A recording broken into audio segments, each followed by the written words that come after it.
అందరికీ నమస్కారం.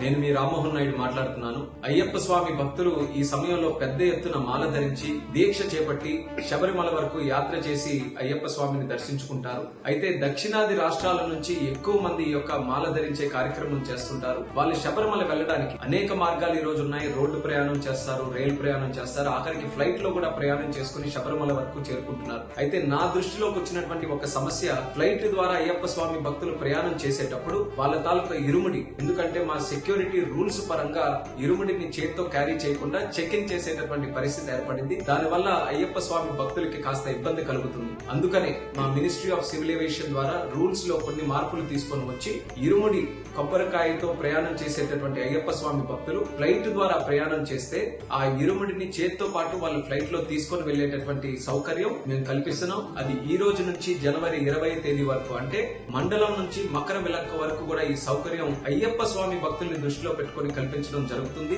దీన్ని భక్తులందరూ కూడా సద్వినియోగం చేసుకుంటారని, వాళ్ళ తాలూకా దీక్ష ఎంత పవిత్రంగా దీక్షను ధరిస్తారో ఆ దీక్షకి ఎక్కడా భంగం కలగకుండా శబరిమల వెళ్లి అయ్యప్ప స్వామి తాలూకా ఆశీస్సులు పొంది అందరికీ కూడా చక్కగా మంచి జీవితం ఉండాలని ఈ సందర్భంగా కోరుకుంటూ మరొకసారి మీ అందరికీ కూడా నా తాలూకా అభినందనలు తెలియజేస్తూ సెలవు తీసుకుంటున్నాను. నమస్కారం.